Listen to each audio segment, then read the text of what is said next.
Hi again. We're really getting into the nuts and bolts of the evaluations in this video. So you'll recall that we're in phase 2 now, and we're looking at evaluating bushel papers, which just means we're looking at high-level claims as well as individual pieces of evidence. We're also looking at a range of credibility signals. So what I'm going to do in this video is talk you through the exact questions that go with each of these credibility signals. Okay, so the first questions that we ask are about comprehensibility and plausibility. So the first one asks, how well do you understand the paper overall? We know that the clarity and comprehensibility of different papers varies. This is not an objective measure. We just want to know if there's anything that's getting in the way of your understanding or forming a clear opinion about the credibility of the claim. If you give this a score, this question has a response scale of 0 to 100. A score of 0 would mean you have absolutely no idea what the paper means. This is technically possible, but pretty unlikely. A score of 100 means that it's perfectly clear to you. Most often, your answer to this will fall somewhere in between those extremes. Question 2 asks, how consistent is the central claim of this paper with your existing beliefs? So this means your belief in whether the underlying effect or relationship is real, regardless of what you think about the particular operationalization in this study or the specific design that they've used. So here you would give the paper a 0 if the claim is entirely implausible to you or contrary to your existing beliefs, or a score of 100 if it is very compatible with your beliefs or highly plausible. What is the central claim of the paper? At this point, it might be worth pausing to reflect on what we mean when we keep saying the central claim of the paper. Essentially, this is the paper's take-home message. It may not always be clear to you, and you will have an opportunity to express that in the comprehensibility question. There's an open text box where we'll ask you to state what your understanding of the claim is. You may not have the same understanding of the central claim as other people in your group, and differences in how that's been interpreted may come to light during the discussion phase. Generally, the central claim will be something that's highlighted in the title of the paper, or in the case of very creative titles, maybe you'll need to look to the abstract for a more concrete statement of the central claim. It should come out in the conclusion as well. If it's very unclear and your group can't reach any agreement, then we simply recommend that you yourself are consistent in how you interpret the central claim between round 1 and round 2, unless of course you've gained completely new insight after discussing the paper with your group, and that's okay too, but make sure you point that out in the comments box. There'll be an obvious place to put that. And in discussion, you'll get to explore these differences. The third question that we ask is about transparency. So we ask you, based on a quick read of the paper, how transparent is the research described here? Now this is obviously about the quality and clarity of reporting. We don't expect you to scrutinise the entire full supplementary materials or do your own computational reproducibility studies here. It's based on a quick read of the paper. How easy or difficult is it to find critical information about the methods and analysis?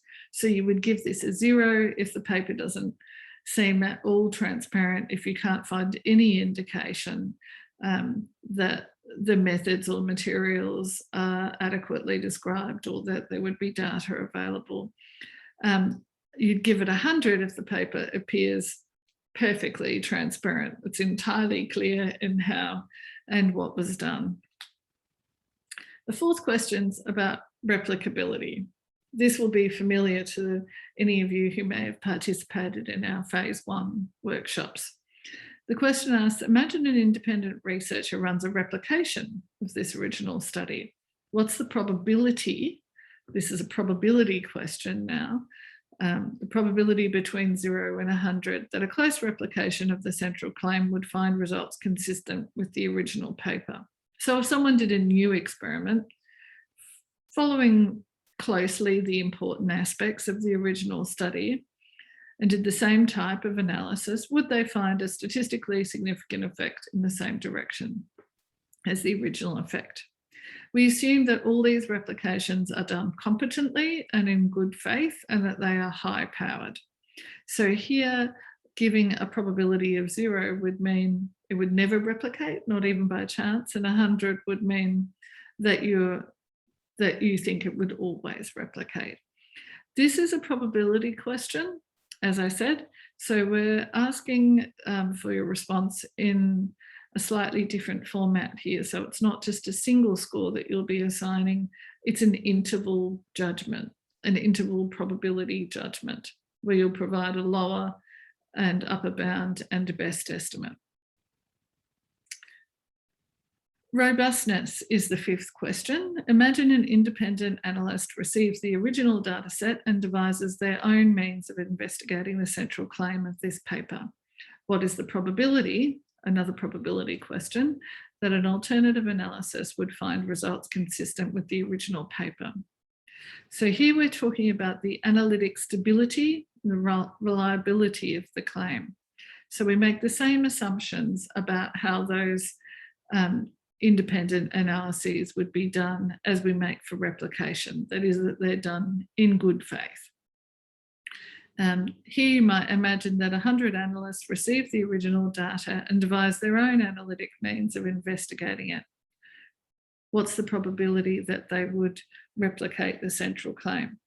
This also asks for an interval in the response. Generalizability. So here we're going beyond the idea of close replications or simple reanalyses and asking how well would the main findings of this paper generalize to other ways of researching this question.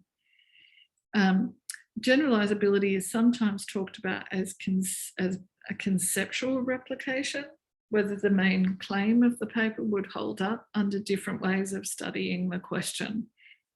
Here you might consider 100 hypothetical studies, each varying a different specific aspect of the study design whilst holding other things constant. How many of these do you think would produce a similar finding to the original? A score of 0 here means that you don't think that these findings would generalize across any dimension. So not time, not setting, not population. A score of 100 means that you think that it would generalize across all variations. This question, question 6, has a part B as well, where we ask you to select from a multiple choice list the dimensions across the dimensions that you think might limit the generalizability of the findings. So here you'll choose from population, time, location, a list. The 7th question asks about validity. This question comes in 3 parts. First, we ask how well designed is the research presented in the paper. So this is about internal validity, the strength of the methods. To what extent does the study effectively address the research question? Are the methods, operationalizations, materials suited to the aims of the study? 7b asks how appropriate are the statistical tests in the paper. So is the type of analysis, is the inferential test the correct one for the design and the hypotheses? Have precautions been taken to minimize bias and error? Are the assumptions of the inferential test reasonable? Part C of question 7 asks how reasonable and well calibrated are the conclusions drawn from the findings? So do the conclusions match the evidence presented without overstepping the mark? Our final question the final dimension in this overall evaluation is credibility. So question 8 asks, how would you score the credibility of this paper overall? Perhaps imagine here that you're grading an essay. Considering all of the other dimensions in the rubric, the other 7 questions that we've been through, and any other dimension that might seem important to you in the context of this particular paper, how credible is this study overall? Everyone's likely to have slightly different understandings of what credibility means, and that's kind of okay. You have a comment box with this question where you can capture your reasoning and the considerations that have fed your judgment, explain them to us as you've assessed this dimension. This really is the catch-all question. It's the final grade that you would give if you were marking the student essay. It's again a score between 0 and 100. But here we ask for a 3-point judgment, which is the first time that we've asked for a 3-point judgment for something that's not a probability score. You might find this a little bit tricky to think about what the upper and lower bounds mean in the context of a judgment that's not a probability judgment. Really, I think the way to think about this is, again, referring back to the idea of marking a student essay.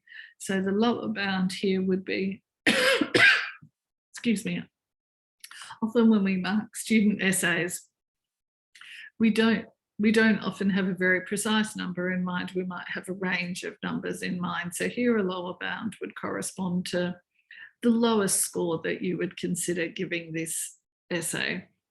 The upper bound would be the highest score that you would consider giving this essay. And the best estimate is where you think you would probably land. Of course, it's not an essay, it's a published paper, but that's the analogy. Okay, so now let's turn to the assessment of these level 4 individual results. So for each of these, and there might be up to 10 of these per paper, we want to know how its credibility varies, if at all, from the overall credibility rating that you gave for the paper. We also want to know how relevant that particular unique piece of evidence is to the overall claim made in the paper. Okay, so there's 2 questions here. Question 9, part A and part B. These are your evidence level questions. So when you're answering these questions, you will be shown on our platform the particular piece of evidence, the particular inferential test that this question refers to. You'll consider that piece of evidence, that test, on its own. And you'll answer this question. Considering the credibility of this particular result alone, it might be the same credibility score that you go for the overall paper, or it might be different. If it's different, please change your rating here. So the response format here will be pre-populated with the answer that you gave with your overall credibility rating, and you can have the opportunity to shift it up or down, depending on what you think about this particular piece of evidence. Now, it does happen sometimes in papers that you think the overall credibility of the paper is pretty good, but there's just this one bit of dodgy evidence or one particular test that doesn't look quite right to you. And then it might be the case that that particular piece of dodgy evidence doesn't much affect your overall credibility score, because you also don't, whilst it's dodgy, you also don't consider it to be very relevant to the overall claim. And that is the next question here. How relevant do you think this particular result is to the central claim of the paper? And results will vary in how important they are to the central claim. Different bits of evidence might be more or less relevant to the main point of the paper. Now, again, you'll be answering this question out of 100, giving an answer between 0 and 100. And an answer below 50 here would mean that on the whole, you don't think this piece of evidence is relevant. That if you had been asked this, not as a 0 to 100 question, but instead as a yes or no question, that you would have said no. If you would have said no, rate it below 50. 0 would mean it's completely irrelevant to the central claim. That seems pretty unlikely, but possible. If you would have answered yes to that binary question, then your answer here should be above 50. 100 would mean it is the central bit of evidence, and a paper might have one of those, or it might have a few claims that come in just below 100. Remember here that you're rating each bit of evidence, up to 10 bits of evidence, independently. The scores for each bit of evidence do not have to add up to anything. This is not a coherence test. If you think all of the bits of evidence are highly relevant, then rate them all at 80, 90, 99%, whatever seems appropriate to you. If you think that they're all irrelevant, and that would be a very bad paper, then give them all very low scores. For a few very specific results, no more than one in each paper, you'll be asked another question about replicability. You'll be asked to give a probability that close replications of this particular result would find a statistically significant effect in the same direction. This will seem a little bit repetitive of the overall replicability question that you did, but we want you to think in this case about this specific claim only, not the overall paper. Okay.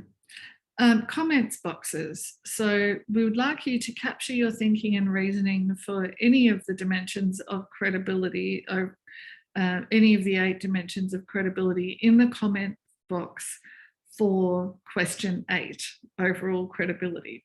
So in that box, you can write about transparency, you can write about comprehensibility, you can write about validity, you can write about any of the dimensions that we've asked you about. Dump them all in that box. There's only one for this. You can toggle between it, providing updated estimates and writing commentary. Good luck, and thanks again for participating in our workshop.